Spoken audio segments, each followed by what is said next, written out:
Om Swastiastu. Selamat pagi Ibu dosen dan teman-teman semua. Kami dari kelompok 4 akan mempresentasikan hasil kerja kelompok kami, yaitu laporan pendahuluan asuhan keperawatan paliatif dengan diagnosa medis gagal jantung kronis di ruang X RSUD A.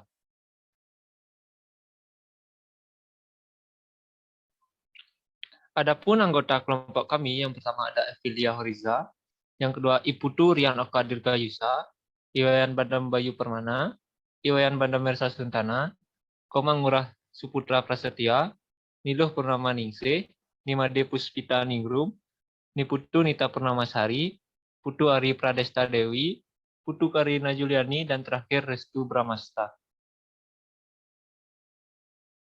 Baik, materi yang pertama akan dibawakan oleh teman saya. Baik, yang pertama yaitu definisi gagal jantung kronis. Gagal jantung adalah suatu kondisi patofisiologi di mana terdapat kegagalan jantung memompa darah yang sesuai dengan kebutuhan jaringan. Gagal jantung kronis juga didefinisikan sebagai sindroma klinik yang kompleks yang disertakan keluhan gagal jantung berupa sesak, fatigue baik dalam keadaan istirahat maupun beraktivitas. Gagal jantung juga suatu keadaan di mana jantung tidak dapat lagi memompa darah ke jaringan untuk memenuhi kebutuhan metabolisme tubuh, walaupun darah masih dalam keadaan normal. Next. Yang kedua yaitu anatomi jantung. Sistem peredaran darah terdiri atas jantung, pembuluh darah, dan saluran limfa. Jantung merupakan organ pemompa besar yang memelihara peredaran melalui seluruh tubuh. Arteri membawa darah dari jantung, vena membawa darah ke jantung, kapiler menggabungkan arteri dan vena. Terentang di antaranya dan merupakan jalan lalu lintas antara makanan dan bahan buangan. Di sini juga terjadi pertukaran gas dalam cairan ekstraseluler dan interstisial. Interstisial jantung adalah organ berupa otot, berbentuk kerucut, berongga, basisnya di atas, dan puncaknya di bawah. Apexnya atau puncaknya miring sebelah kiri, berat jantung kira-kira 300 gram, kedudukan jantung berada di dalam toraks, antara kedua paru-paru, dan di belakang sternum, dan lebih menghadap ke kiri daripada ke kanan. Next.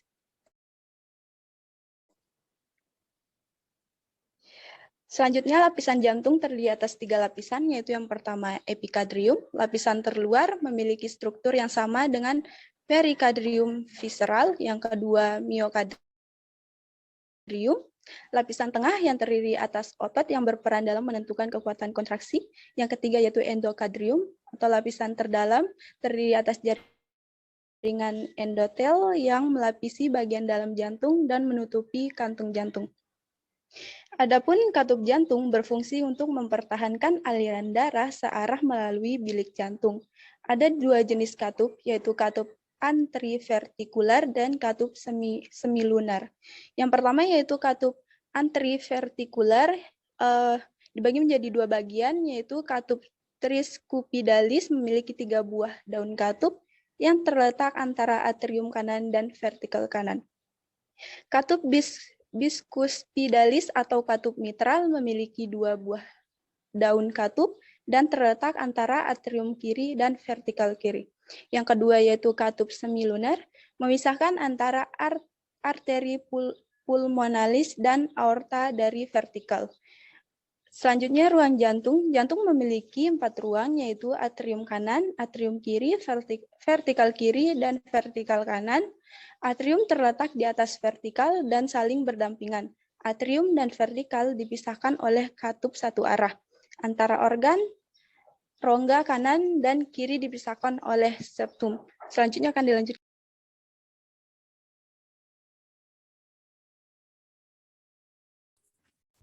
Selanjutnya ada fisiologi jantung. Siklus jantung merupakan periode ketika jantung kontraksi dan relaksasi. 1 kali siklus jantung sama dengan 1 kali periode sistol dan 1 periode diastol. Normalnya siklus jantung dimulai dengan depolarisasi spontan sel Pace marker dari SA node dan berakhir dengan keadaan relaksasi ventrikal. Pada siklus jantung, sistul, atrium diikuti sistul, ventrikel, sehingga adanya perbedaan yang berarti antara pergerakan darah dari ventrikel ke arteri. Kontraksi atrium akan diikuti relaksasi atrium dan ventrikel mulai berkontraksi. Kontraksi ventrikel menekan darah melawan daun katup atrioventrikuler kanan dan kiri dan menutupnya. Tekanan darah juga membuka katup semilunar aorta dan pulmonalis. Kedua ventrikel melanjutkan kontraksi memompa darah ke arteri. Ventrikel kemudian relaksasi bersamaan dengan pengaliran kembali darah ke atrium dan siklus kembali. Curah jantung merupakan volume darah yang dipompakan selama 1 menit. Curah jantung ditentukan oleh jumlah denyut jantung per menit dan stroke volume. Selanjutnya ada etiologi. Penyebab dari gagal jantung antara lain disfungsi miokard dan endokard, perikardium, pembuluh darah besar, aritmia, kelainan katup, dan gangguan irama. Di Eropa dan Amerika, disfungsi miokard paling sering terjadi akibat penyakit jantung koroner, biasanya akibat infark miokard, yang merupakan penyebab paling sering pada usia kurang dari 75 tahun. Disusul hipertensi dan diabetes. Belum terdapat data yang pasti di Indonesia, sementara data di rumah sakit di Palembang menunjukkan hipertensi sebagai penyebab terbanyak. Disusul penyakit jantung koroner dan katup.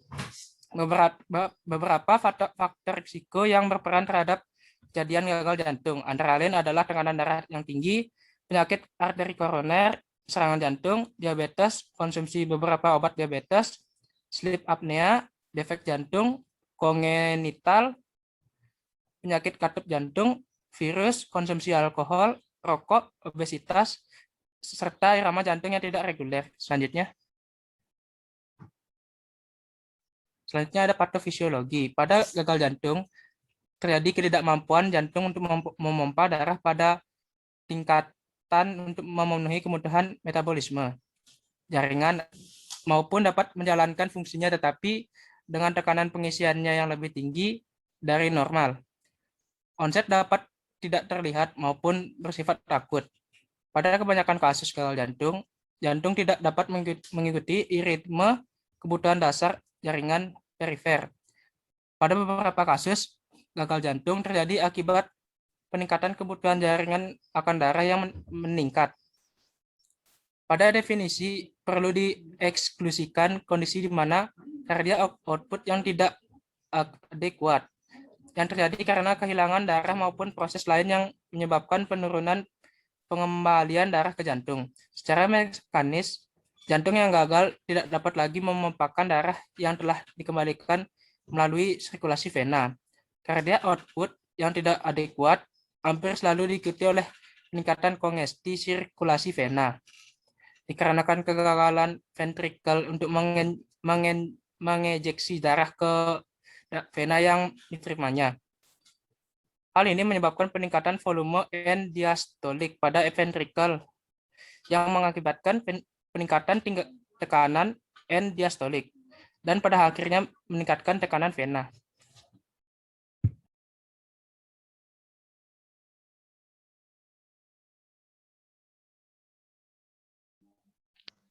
Baik, selanjutnya ada manifestasi klinis. Pasien gagal jantung dapat mengalami penurunan toleransi latihan dengan dyspnea, fatigue, kelemahan secara umum, dan retensi cairan dengan pembengkakan perifer atau abdominal dan apneu. 21 amnesia diriwayat pasien dan pemeriksaan fisik berguna untuk mengevaluasi penyebab alternatif dan juga penyebab yang reversibel. Hampir seluruh pasien gagal jantung mengalami dyspnea yang dipicu aktivitas. Walaupun demikian, gagal jantung hanya berpengaruh terhadap 30% kejadian dyspnea pada kasus-kasus kesehatan primer.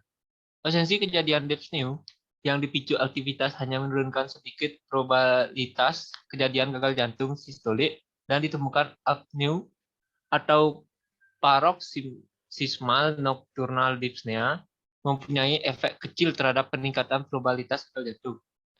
Keberadaan distensi vena jugular, reflux hepatojugular, ronci basah pada paru, dan edema perifer keting merupakan indikasi adanya volume overload dan meningkatkan kemungkinan diagnosa gagal jantung. Distensi vena jugular dan reflux mempunyai efek moderat, sedangkan tanda yang lain, termasuk juga 16 di dalamnya murmur jantung yang hanya mempunyai efek kecil terhadap probabilitas diagnosis. Ketiadaan tanda-tanda di atas secara umum membantu menyingkirkan diagnosis gagal jantung. Next. Selanjutnya ada periksaan penunjang. Pemeriksaan elektrokardiografi dapat memberikan informasi yang sangat penting meliputi irama jantung, frekuensi debar jantung, sistem konduksi, dan terkadang etiologi gagal jantung. Kelainan yang ditemukan dapat berupa kelainan segmen ST, berupa infrak miokard dengan elevasi segmen ST STEMI dan non-STEMI. Gelombang Q pertanda infrak transmural sebelumnya. Adanya hipertrofi bandal branch block disinkron electrical interval QT yang memanjang, distrimia atau perimyokarditis harus diperhatikan. Ada periksaan penunjang di antara lain 1. Fototoraks untuk menilai derajat kongesti paru dan untuk mengetahui adanya kelainan paru dan jantung yang lain seperti evis pleura, isfiltrat atau kardiomegali. Yang kedua ada analisis gas darah arterial. Memungkinkan kita untuk menilai PO2 atau PCO2 dan keseimbangan pH. Yang ketiga pemeriksaan darah lengkap. Urea, kreatin, albumin, elektrolit, gula darah, enzim hati, dan INR harus merupakan pemeriksaan awal pada semua pasien gagal jantung. Yang keempat, ekokardiografi. Memegang peranan yang sangat penting untuk evaluasi kelainan struktural dan fungsional dari jantung yang berkaitan dengan gagal jantung. Yang kelima, pencitraan eko Doppler. Harus dilakukan untuk evaluasi dan memonitor fungsi sistolik ventrikal kiri dan kanan secara regional dan global, fungsi diastolik, struktur dan fungsi vaskular, kelainan perikard, komplikasi mekanis dari infrak akut, adanya diskroni, juga dapat menilai semi kuantitatif non-invasif tekanan pengisian dari ventrikal kanan dan kiri, struk volume dan tekanan arteri pulmonalis yang dengan demikian bisa menentukan strategi pengobatan.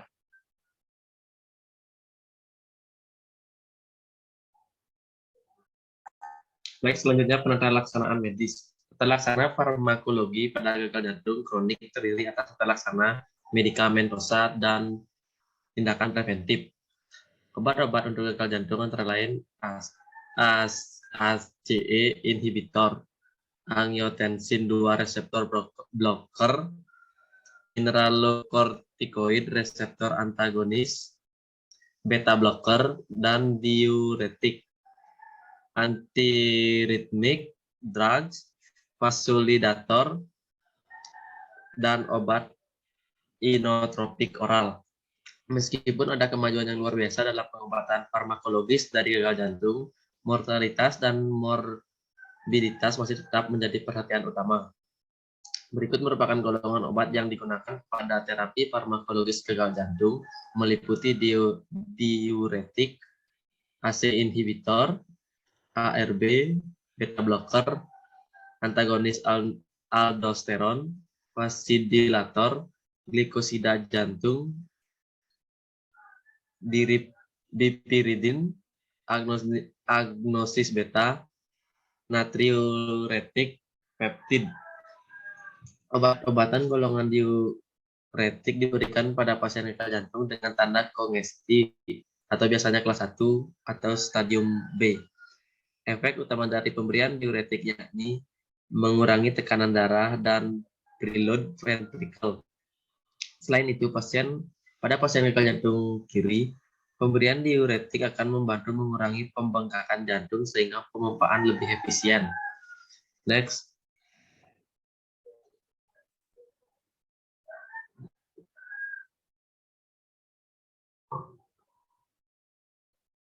Baik, selanjutnya masuk bagian tinjauan ASCOP. Yang pertama yaitu pengkajian keperawatan. Dalam pengkajian keperawatan terdapat beberapa subbab. Yang pertama identitas. Identitas pasien meliputi nama, umur, tempat tanggal lahir, jenis kelamin, alamat, pekerjaan, suku atau bangsa, agama, status perkawinan, tanggal masuk rumah sakit, nomor registrasi, dan diagnosa medik. Selanjutnya, identitas penanggung jawab meliputi nama, umur, jenis kelamin, alamat, pekerjaan, serta status hubungan dengan pasien.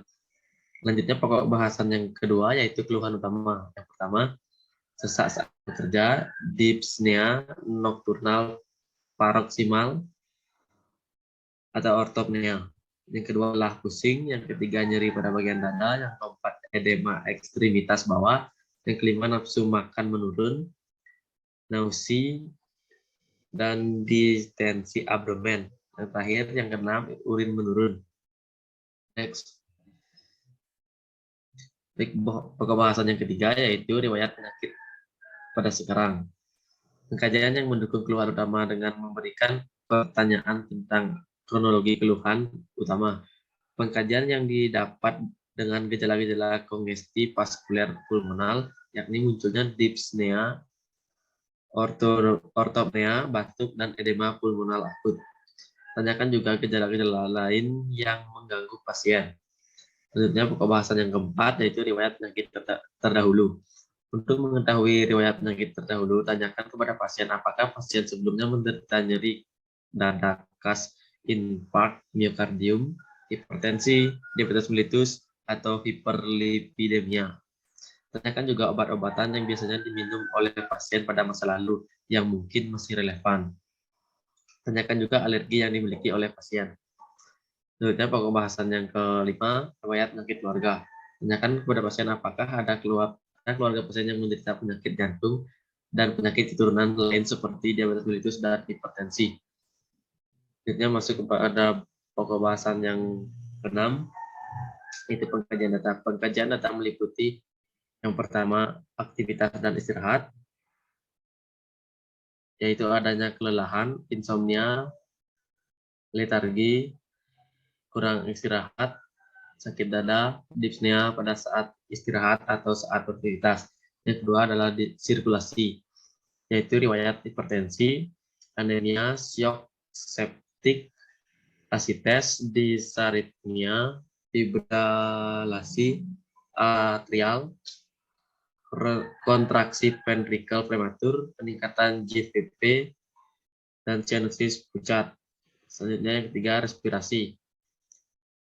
Dyspnea pada waktu aktivitas, takipnea, riwayat penyakit paru. Yang keempat, pola makanan dan cairan, yaitu hilangnya nafsu makan, mual, dan muntah. Yang kelima, eliminasi, yaitu penurunan volume urin, urin yang pekat, nokturia, diare atau konstipasi. Yang keenam, neurologi, yaitu contohnya pusing, penurunan kesadaran, disorientasi. Yang ketujuh, interaksi sosial. Contohnya aktivitas sosial berkurang. Yang kedelapan dan yang terakhir adalah rasa aman, di mana rasa aman dicontohkan adanya perubahan status mental, gangguan pada kulit, atau dermatitis.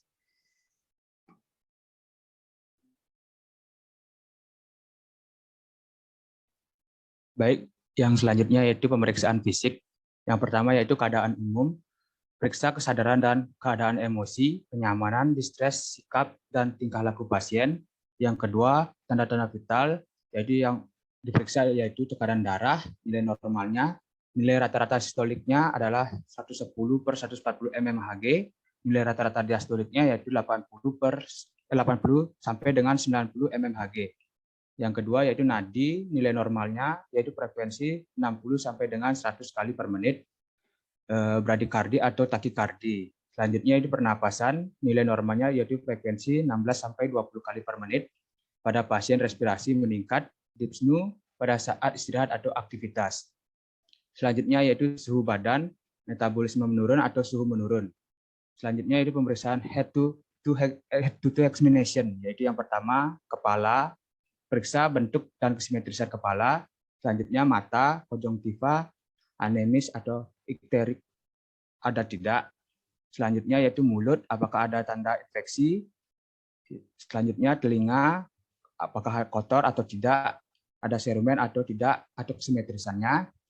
Selanjutnya muka, ekspresi pucat, leher, apakah ada pembesaran kelenjar tiroid dan limfe. Selanjutnya dada, gerakan dada dan deformitas. Selanjutnya abdomen, terdapat asites, hati teraba di bawah arkus costa kanan. Selanjutnya ekstremitas, lengan-lengan, refleks, warna, tekstur kulit, edema, clubbing, bandingkan arteri radialis kiri dan kanan. Selanjutnya, next.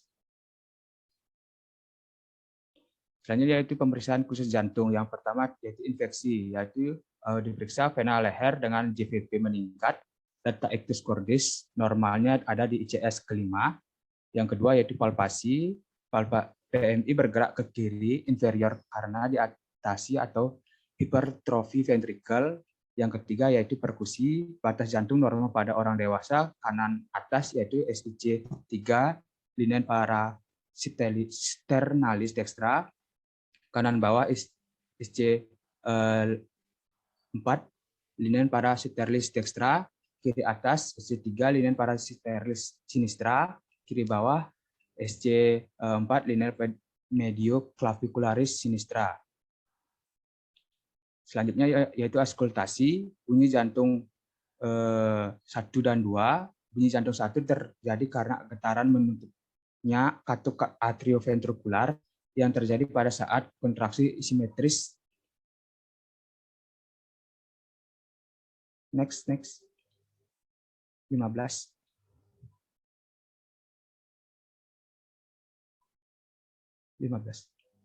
Bunyi jantung 1 terjadi karena getaran menutupnya kantung atrioventrikular yang terjadi pada saat kontraksi asimetris dari bilik pada permulaan sistol.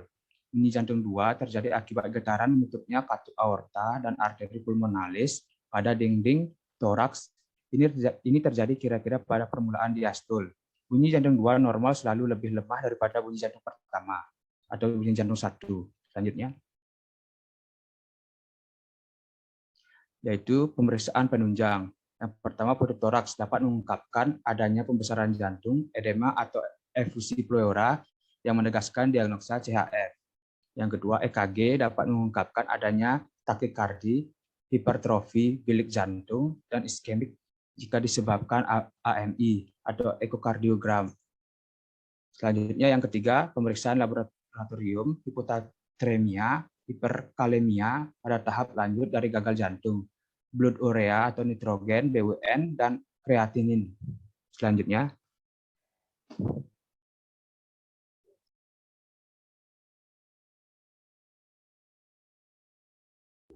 Baik, selanjutnya diagnosa keperawatan. Diagnosis keperawatan adalah suatu penilaian klinis terhadap adanya pengalaman dan respon individu, keluarga, ataupun komunitas terhadap masalah kesehatan, pada risiko masalah kesehatan, atau pada proses kehidupan. Diagnosis keperawatan adalah bagian vital dalam menentukan proses asuhan keperawatan yang sesuai dalam membantu pasien mencapai kesehatan yang optimal. Diagnosa keperawatan merupakan penilaian klinis mengenai respon pasien terhadap masalah kesehatan. Diagnosa berdasarkan SDKI adalah sebagai berikut. Yang pertama, gangguan pertukaran gas dengan definisi kelebihan atau kekurangan oksigenasi dan atau eliminasi karbon dioksida pada membran alveolus kapiler dengan penyebab perubahan membran alveolus kapiler. Batas karakteristik yang pertama kriteria mayor dengan subjektif dyspnea, objektif PCO2 meningkat atau menurun. PO2 menurun, takikardia, pH arteri meningkat atau menurun, bunyi nafas tambahan. Selanjutnya kriteria minor dengan subjektif pusing, penglihatan kabur, lalu objektif cyanosis, diaforesis, gelisah, nafas kuping hidung, pola nafas abnormal, warna kulit abnormal, kesadaran menurun, dengan kondisi klinis terkait gagal jantung kongestif. Selanjutnya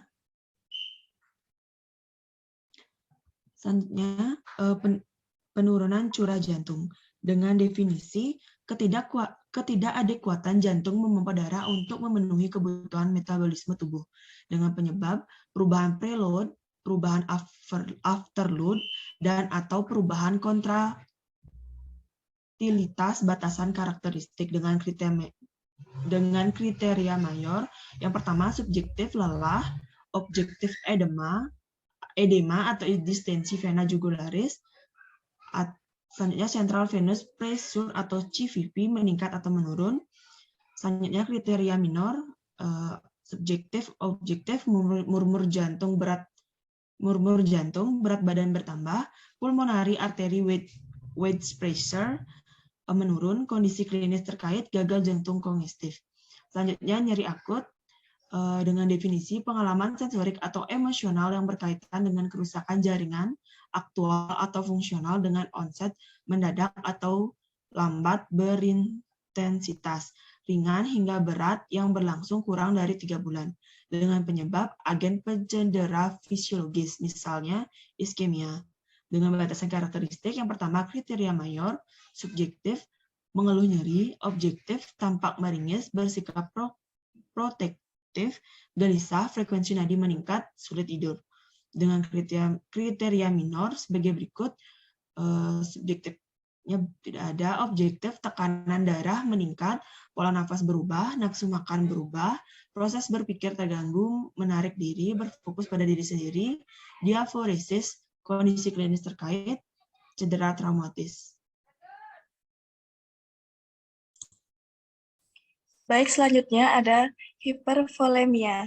Definisi peningkatan volume cairan intravaskular, interstisial, atau intraseluler, penyebab gangguan mekanisme regulasi, batasan karakteristik, kriteria mayor, subjektif, ortopnea, dystenia, paroksimal, nocturnal dystenia, objektif, edema anasarka atau edema perifer, berat badan meningkat dalam waktu singkat, CVP atau CVP meningkat, refleks hepatojugular positif. Kriteria minor, subjektif tidak ada, objektif, distensi vena jugularis, suara nafas tambahan, hepatomegali, kadar HB turun, oliguria, intake lebih banyak daripada output, kongesti paru, kondisi klinis terkait gagal jantung kongestif. Selanjutnya, perfusi perifer tidak efektif. Definisi, penurunan sirkulasi darah pada level kapiler yang dapat mengganggu metabolisme tubuh, penyebab penurunan aliran arteri atau vena, batasan karakteristik, kriteria mayor, subjektif tidak ada, objektif, pengisian kapiler lebih dari 3 detik, nadi perifer menurun atau tidak teraba, akral teraba dingin, warna kulit pucat, rugor kulit menurun. Kriteria minor, subjektif, parastesia, nyeri ekstremitas. Objektif, edema, penyembuhan luka lamat indeks, ankle brachial, kurang dari 0,90, blood femoralis. Kondisi klinis terkait gagal jantung kongestif. Next.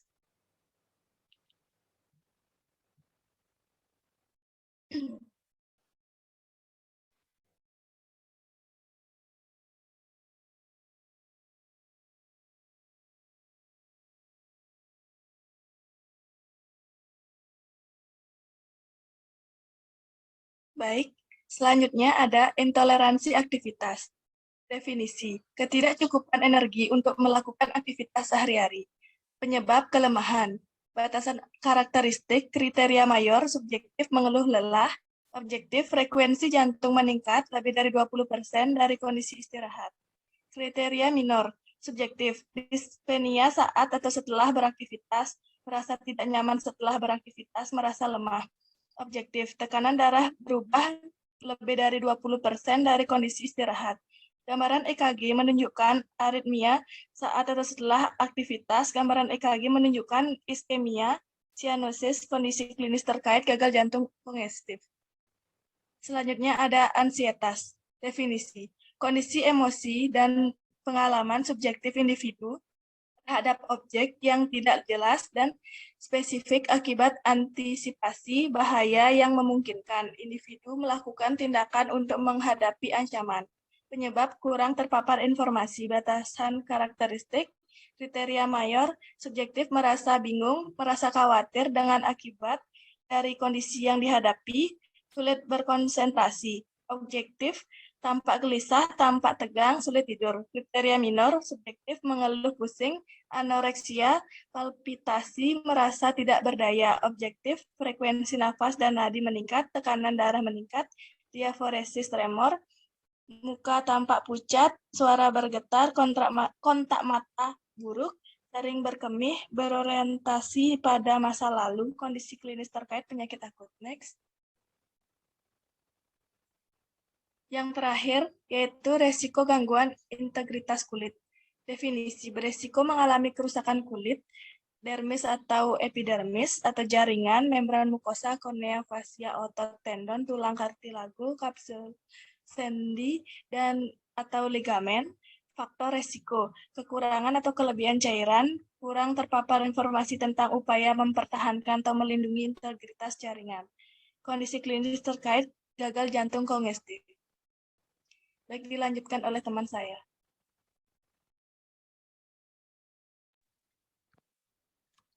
Selanjutnya, perencanaan keperawatan. Perencanaan keperawatan merupakan segala bentuk treatment yang dikerjakan oleh perawat didasarkan pada pengetahuan dan penilaian klinis untuk mencapai tujuan luaran yang diharapkan.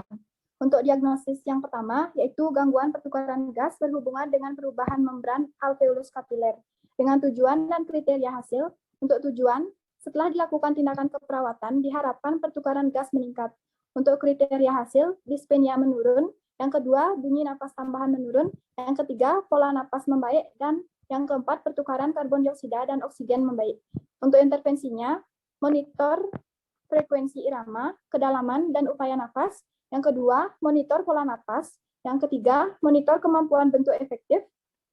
Yang keempat, monitor nilai AGD. Yang kelima, monitor saturasi oksigen. Yang keenam, auskultasi bunyi napas. Yang ketujuh, dokumentasikan hasil pemantauan. Yang kedelapan, jelaskan tujuan dan prosedur pemantauan. Yang kesembilan, informasikan hasil pemantauan. Dan yang kesepuluh, kolaborasi penggunaan oksigen saat beraktivitas dan tidur. Next. Untuk diagnosis yang kedua, penurunan curah jantung berhubungan dengan perubahan preload atau perubahan afterload atau perubahan kontraktilitas. Dengan tujuan dan kriteria hasil, untuk tujuan, setelah dilakukan tindakan keperawatan, diharapkan curah jantung meningkat. Untuk kriteria hasil, tanda vital dalam rentang normal, kekuatan nadi perifer meningkat, dan tidak ada edema. Untuk intervensi, identifikasi tanda atau gejala primer penurunan curah jantung. Yang kedua, identifikasi tanda dan gejala sekunder penurunan curah jantung. Yang ketiga, monitor intake dan output cairan. Yang keempat, monitor keluhan nyeri dada. Yang kelima, berikan terapi seperti terapi relaksasi untuk mengurangi stres. Yang keenam, anjurkan beraktivitas fisik sesuai toleransi. Yang ketujuh, anjurkan beraktivitas fisik secara bertahap. Dan yang kedelapan, kolaborasi pemberian antiaritmia. Next. Untuk diagnosis yang ketiga, yaitu nyeri akut berhubungan dengan gen penedera fisiologis, misalnya iskemia. Untuk tujuan dan kriteria hasil, untuk tujuan setelah dilakukan tindakan keperawatan, diharapkan tingkat nyeri menurun. Dengan kriteria hasil, pasien mengatakan skala nyeri berkurang. Yang kedua, pasien menunjukkan ekspresi wajah tenang, dan pasien dapat beristirahat dengan nyaman. Untuk intervensi, yaitu identifikasi lokasi, karakteristik, durasi, frekuensi, dan intensitas nyeri. Yang kedua, identifikasi skala nyeri. Yang ketiga, identifikasi faktor yang memperberat dan memperingan nyeri. Yang keempat, berikan terapi non-farmakologis untuk mengurangi rasa nyeri. Yang kelima, kontrol lingkungan yang memperberat nyeri, misalnya suhu ruangan, pencahayaan, dan kebisingan. Yang keenam, anjurkan monitor nyeri secara mandiri. Yang ketujuh, ajarkan teknik non-farmakologis untuk mengurangi nyeri. Dan yang kedelapan, kolaborasi pemberian analgetik. Selanjutnya dilakukan teman saya. Baik, diagnosis yang keempat, hipervolemia berhubungan dengan gangguan mekanisme regulasi dengan tujuan dan kriteria hasil. Yang pertama, tujuan setelah dilakukan tindakan keperawatan diharapkan keseimbangan cairan meningkat dengan kriteria hasil. Yang pertama, terbebas dari edema. Yang kedua, haluaran urin meningkat. Yang ketiga, mampu mengontrol asupan cairan. Intervensi yang pertama, periksa tanda dan gejala hipervolemia, misalnya otopness, dyspnea, edema, JVP atau CVP meningkat, suara napas tambahan. Yang kedua, monitor intake dan output cairan. Yang ketiga, monitor efek samping diuretik, misalnya hipotensi, ortostatik, hipovolemia, hipokalemia, hiponatremia. Yang keempat, batasi asupan cairan dan garam. Yang kelima, anjurkan melapor haluaran urin. Diagnosa yang kelima, perfusi perifer tidak efektif berhubungan dengan penurunan aliran arteri dan atau VEN. Tujuan dan kriteria hasil, yaitu tujuan setelah dilakukan tindakan keperawatan diharapkan perfusi perifer meningkat. Dengan kriteria hasil, yang pertama nadi perifer teraba kuat, yang kedua akral teraba hangat, yang ketiga warna kulit tidak pucat. Dengan intervensi yang pertama, periksa sirkulasi perifer, misalnya nadi perifer, edema, pengisian kapiler, warna, dan suhu. Yang kedua, identifikasi faktor risiko gangguan sirkulasi. Yang ketiga, lakukan hidrasi. Yang keempat, anjurkan menggunakan obat penurun tekanan darah, antikoagulan, dan penurunan kolesterol jika perlu. Yang kelima, anjurkan minum obat pengontrol tekanan darah secara teratur. Dan yang keenam, informasikan tanda dan gejala. Diagnosa yang keenam, intoleransi aktivitas berhubungan dengan kelemahan. Tujuan dan kriteria hasil, tujuan setelah dilakukan tindakan keperawatan diharapkan toleransi aktivitas meningkat dengan kriteria hasil. Yang pertama, kemampuan melakukan aktivitas sehari-hari meningkat. Yang kedua, pasien mampu berpindah dengan atau tanpa bantuan. Yang ketiga, pasien mengatakan dyspnea saat dan atau setelah aktivitas menurun dengan intervensi. Yang pertama, monitor kelelahan fisik dan emosional. Yang kedua, monitor pola dan jam tidur. Yang ketiga, sediakan lingkungan yang nyaman dan rendah stimulus, misalnya cahaya, suara, dan kunjungan. Yang keempat, berikan aktivitas distraksi yang menenangkan. Yang kelima, anjurkan tirah baring. Yang keenam, anjurkan melakukan aktivitas secara bertahap. Yang ketujuh, kolaborasi dengan ahli gizi tentang cara meningkatkan asupan makanan. Diagnosa yang ketujuh, ansietas berhubungan dengan kurang terpapar informasi. Dengan tujuan dan kriteria hasil, tujuan setelah dilakukan tindakan keperawatan diharapkan tingkat ansietas menurun. Dengan kriteria hasil, yang pertama, pasien mengatakan telah memahami penyakitnya. Yang kedua, pasien tampak tenang. Yang ketiga, pasien dapat beristirahat dengan nyaman. Dengan intervensi, yang pertama, identifikasi saat tingkat ansietas berubah. Yang kedua, pahami situasi yang membuat ansietas. 3, dengarkan dengan penuh perhatian. 4, gunakan pendekatan yang tenang dan meyakinkan. 5, informasikan secara faktual mengenai diagnosis, pengobatan, dan prognosis. 6, anjurkan keluarga untuk tetap menemani pasien jika perlu. 7, anjurkan mengungkapkan perasaan dan persepsi. Selanjutnya akan dijelaskan oleh teman saya.